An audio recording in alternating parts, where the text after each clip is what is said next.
Hello everyone, একটা নতুন ভিডিওতে সবাইকে স্বাগত।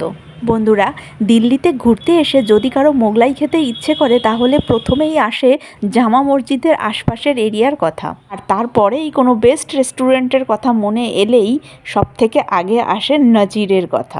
আমিও তাই চলে এলাম নাজিরের ফুড টেস্ট করার জন্য। নাজিরের প্রায় প্রত্যেকটা আউটলেটের ডেকোরেশন কিন্তু একই রকম, সদ্য বানানো খাবার সার্ভ করে, তাই এখানকার ফুড কোয়ালিটি বেস্ট।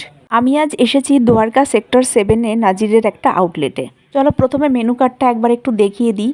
এখানে এসে টাকাটাক রোল খেতে একদম কেউ ভুলবে না, কারণ মঙ্গলবার এবং বৃহস্পতিবারে চিকেন টাকাটাক রোলের ওপরে থাকে buy one get one offer. এখানে এসে মাটন কাবাব, টাকাটাক রোল এবং চিকেন কাবাব টেস্ট করলাম, দুর্দান্ত টেস্ট। আর আমি বলবো অবশ্যই চিকেন টাকাটাক রোলটা ট্রাই করবে। তোমরা যারা ফুড প্রেমী তারা অবশ্যই জানো নাজিরের ফুড কোয়ালিটি ভীষণই ভালো, তাই নতুন করে আমার বলার কিছু নেই। আমরা নাজির থেকে ডিনার সেরে চলে এলাম পাশেরই একটা সুইটসের দোকানে।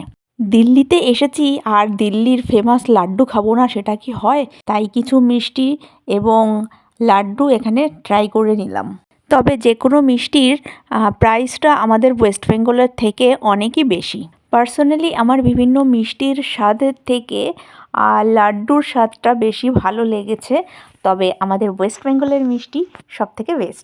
মিষ্টি টেস্ট করে এবার চলো তোমাদেরকে নিয়ে যাই ফুচকার দোকানে, কারণ কলকাতার ফুচকা ফেমাস সেটা আমরা সকলেই জানি। তবে দিল্লিতে এসেছি, এখানেও কেমন হয় একটু টেস্ট করে দেখি। পানিপুরিটা আমার একদমই ভালো লাগলো না, তবে স্ট্রিট ফুড আমাদের কলকাতায় বেস্ট।